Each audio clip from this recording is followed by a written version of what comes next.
Alright, alright, everyone. This is gonna be a Varsity VOD review of 923. So this is gonna be a little faster review because we have gone over this specific map before. It's one of the first VODs I posted. There's gonna be two quick things here. Unfortunately, we didn't have Kuzer or Shadows here, so we are running Pickles here on the Lucio. The speed is okay. It's definitely something we need. But because we're probably going to be rolling out with the Orisa here against the Zarya, it's going to be a little tougher for us to engage unless we do it correctly. Don't rival. This is mostly for you. Essentially, what they're going to do is they're going to try to rush on you. Bowser, if you stay too far in the back line, you're going to get dove. I think it happens a couple times. Let's just quickly go over some of the... I honestly thought we had this game, especially after the second match. It's just, I think we let them come to us. And unfortunately, we were not able to get the value that we wanted during some of our ults.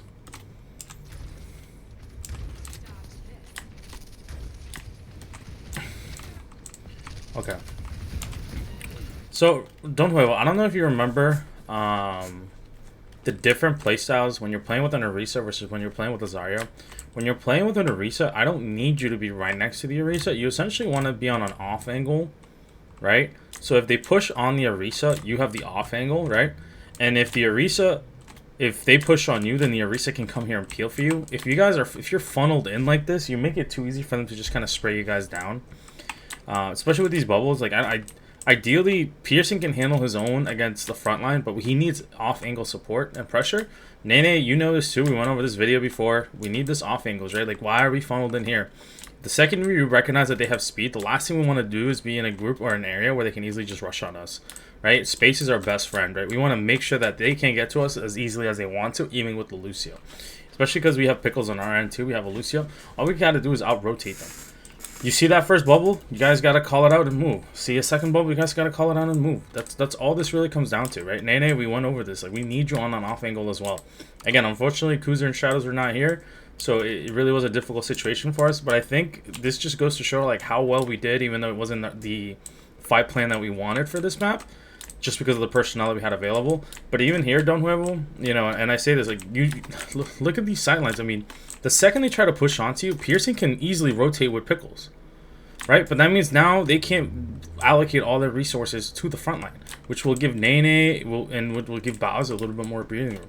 Remember, if you're playing with the Orisa, you're not running like a side-by-side comp with the Bastion. Bastion got nerfed, so things will be changing going forward for a lot of our team comps. You know, with that minus 50 armor, it makes it easier to get run down on. I think Zarya is going to be more of a frontline play going forward. But Piercing, I think we should be able to start running Reinhardt more. And I am looking forward to that because it's either going to be Reinhardt or Zarya to counter something like this. I think it'll work just based off the fact that he doesn't get another 50 armor, which means if we have a landed nade on there and we swap to an Ana comp with a maybe Kiriko or Mercy, we should be able to get much more value. You're not going to be able to run a rush with a Lucio. I don't want us to run a rush with Lucio because at the end of the day, the second you rush in there, unless that nade hits immediately, you're still going to get cleaned out, right, with the double bubbles. So the idea is going to be for baiting and waiting and then engaging as a team. But so no, this is just something you know you have to be aware of, right? Like you're here, you should essentially be rotating here, maybe throwing a mine here and bouncing them off behind them, doing something. Don't be funneled in. Remember, you're not there. If it was a Zarya, different story. So that's essentially what happens here, right? We're still standing in a funnel, which is really bad because it makes it easier for them. See how they're immediately spreading away? They know that they can't win if you guys get around them like you're trying to do. So right here, it's just target priority. We're not using target priority, which is really, really bad. Nene's having to deal with the 1v2 in the back. We're still not able to out-pressure the front line. We lose Bowser. It's just scrappy fight, right? Like, if we're going to go in with the speed with Lucio on there, Bowser, you have to know where you're going to have to reposition before the speed happens, right? So if we're going to speed rush into here, with you know, again, Lucio's what we had, right? You ideally want to be playing back here a little bit because the rotation is going to force them around like it did. So by you staying where you were, it allowed for them to rotate around us and come back and clean you up. it's a when you're playing with Lucios, it's all they're gonna be constantly moving away from you. No one wants to be the one taking the damage. Everyone wants to be putting out the damage. That's what a Lucio comp really allows you to do. It allows you to go in, get some damage done, and then get out. Right? You're not there to be a stationary team or stationary target.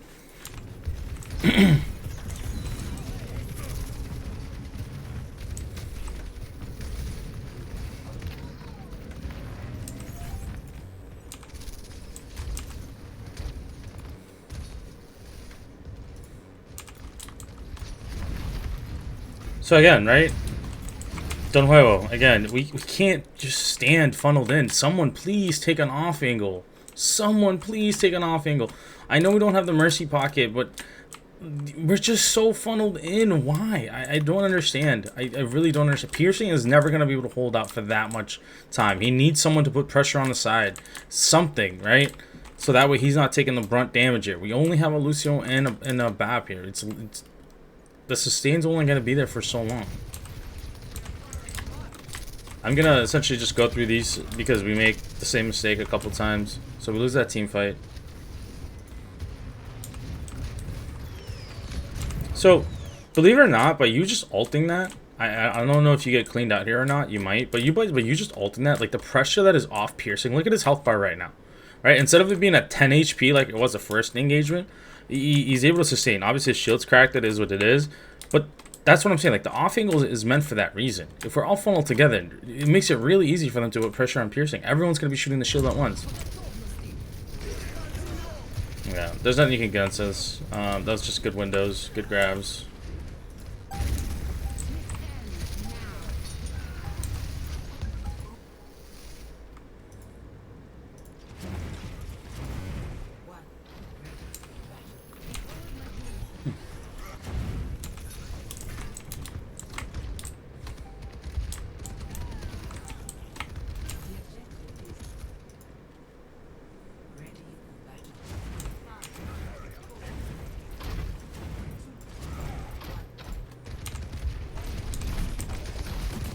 Okay, so Pierce is essentially here trying to close the window.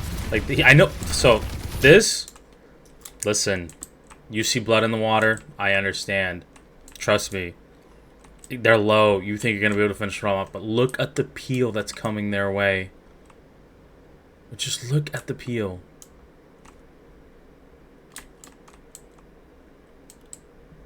Right? So, I know you think that you're able to get there, but because they have speed boost too, they're just not going to be able to maneuver you as a Reiner. Unless your team's fully able to get in there and engage, you know, it's not going to happen. It probably would have been better, Piercing, and, you know, you don't watch the VODs, it is what it is, but for you to have just stayed here and they said, can we push? Can we push? Are we able to push? Make that call out with your team, because if they had just told, no, they can't push, we at least own the high ground, right? And we're able to create space and hold them off. But instead, we don't do that. You push. They immediately collect you, right? Because the rest of our team can't get there. Nene's dead. Everyone else is dead. And that's how we lose the team fight. We could have just held out a little bit longer. I know you're trying to think that this is rush and that the DPS is just going to follow you. They were not caught in the speed boost. You pinned away, right? Which means you were just a little farther ahead of them. They were not able to rotate faster than you. And we just collapsed.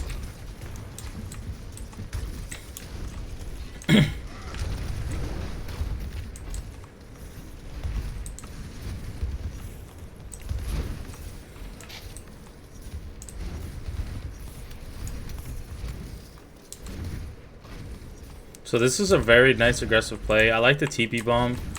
I think it works well against what they had. The speed boost came out. But as you can tell, playing it against another Lucio means they also have the same mobility that you're trying to close the distance, right? See Pearson, you cancel there. You just hold out for the team. You're trying to hold space.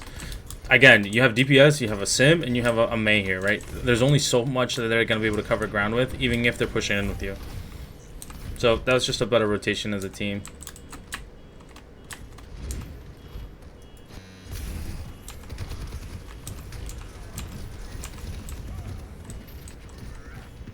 So right here, I like that we all kited. I like the window. The window play was huge.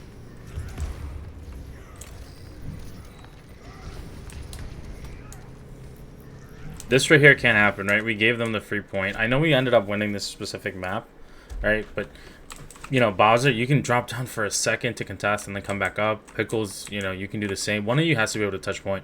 Like, especially against a Genji, even our maid on whoever, you can take on this Genji by just literally stalling it out. Don't just give them the free point for free. You guys should understand who you're best against, right? I know we recap immediately, but, like, you know, you against a Genji as a maid player, you should be fine without a problem.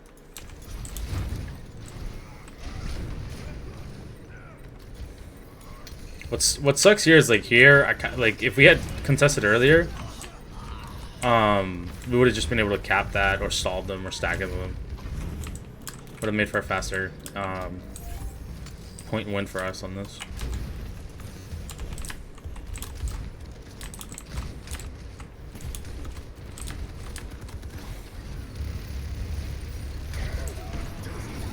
This was a great combo as a team.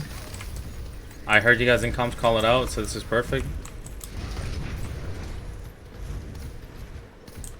Right there, I would have just gotten the stagger on that BAP. Don't worry, like, just make that call out. Right, you stagger that BAP for another 15 seconds. He's not gonna kill you guys. I hope.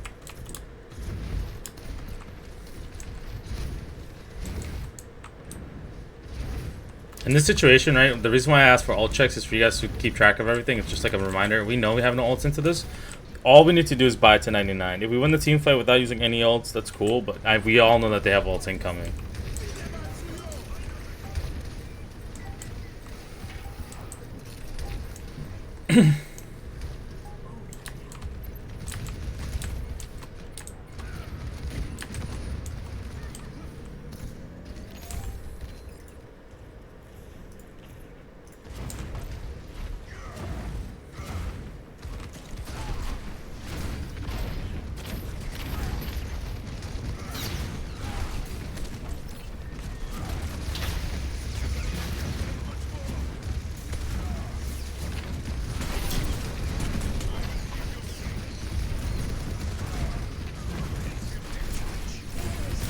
Nice collapse.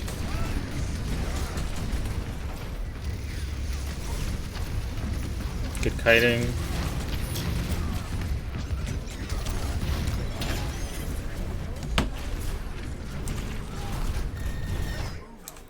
I'm glad, you know, Pickles had beat back online, and I'm glad that we made that swap to the Bastion here at the end. I think that's really what made the difference, right? And we can see that here. One thing I have to let you guys know is, like, these swaps have to come in on your... You should be able to identify the swaps. I know sometimes I'll say it in the chat. Sometimes Piercing pitches in. Sometimes Danny pitches in. Right? For a lot of us, we should understand, okay, you know, we swap to counter them. Now they're swapping to counter us. What is my next role? Do I have ults? Do I not have ults? Do I even need my ult? Is it going to get value? 2 fights ago, that Genji Blade did a drive blade, and all he wanted to do was get beat out of it from Pickles, and he did. That's why when they came back with window and grab, we didn't have beat anymore, and that's why they were clean up.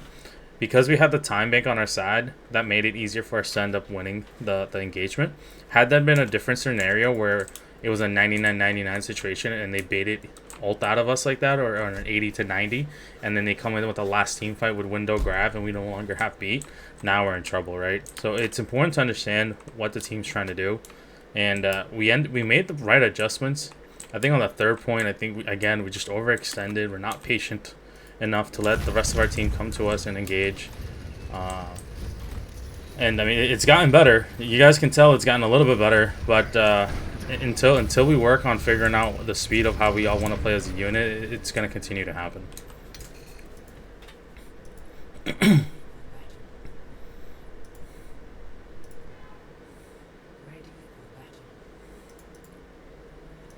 Yeah, so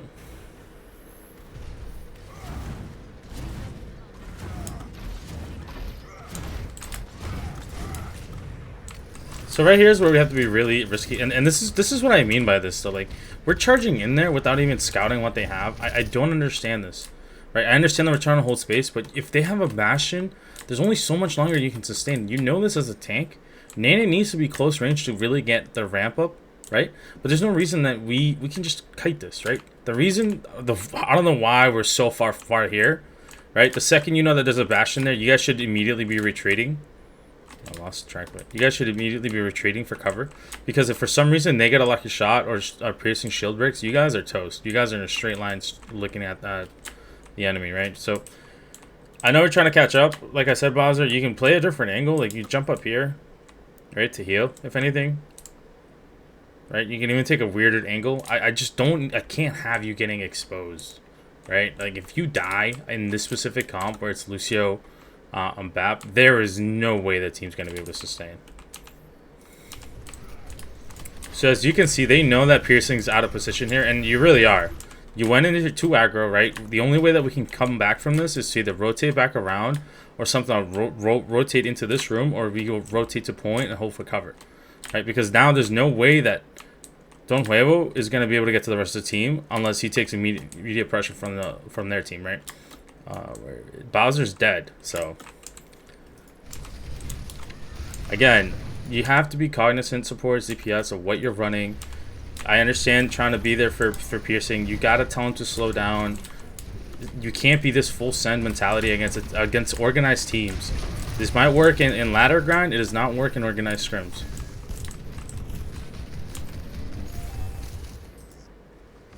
Okay, so we immediately swap to counter. This is fine.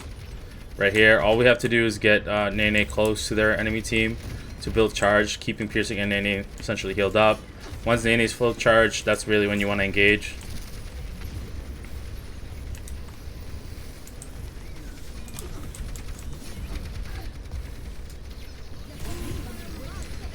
Yeah, so this is just unlucky. It was good wall placement. Piercing was just in front of it, right?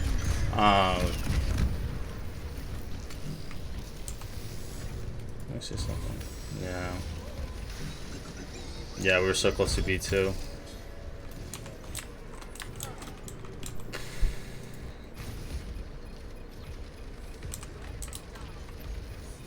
All right, Don Huevo, right? The whole point of this is, and I'm gonna go one more time on this, right? So, like, if Piercing's battling his demons down here, you can take an off angle.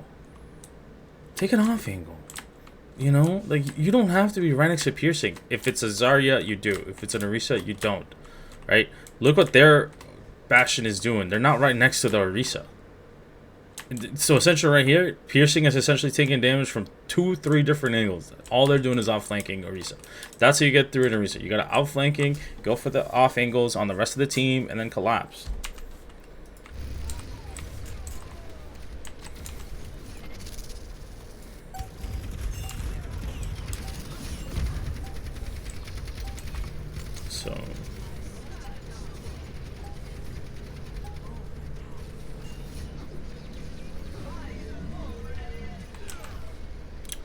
So this right here,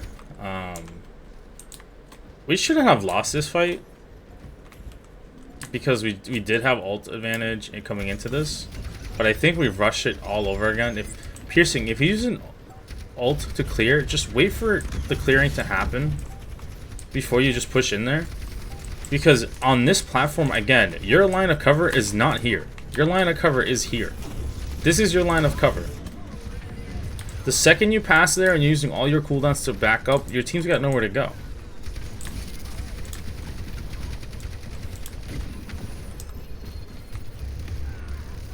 And then we die there with Window, and we die there with your result. Unfortunate. Alright, so again, just as a team, I feel as though whenever something isn't going our way, sometimes we just fold a little bit, or some of us might not put their maximum effort into certain things and just freak out. At the end of the day, this is just a game, guys, right? Like, no one's dying. This isn't that kind of atmosphere. This isn't like the Super Bowl, right? There's no multi-million-dollar contract on the line. But you guys have to remain calm under pressure, right? That's the beauty about this game, is being able to close and be a closer, like having that mentality that no matter what the situation is, everything is winnable. That's how all of you should have that same thought process. If we just wait for the team, right, and wait out this cooldown, all we need is someone to touch point and refine. Pickles is taking care of that. All we needed to do was kite all of this so we didn't use up all of our resources, because once all of our resources were used up and we know that Pickles is down there, which means we can't speed boost out of here, it was an easy picking for them. They immediately knew that Piercing overextended, had no cover, the Bastion was way too far behind, right? So then they pushed on Piercing, forced out the cooldowns. Nene isn't able to help here because it's spam coming his way, right? So then all they have to do is ult. One Q button is all they needed, and they ended up winning this team fight, even though we had a 3 ult advantage onto them.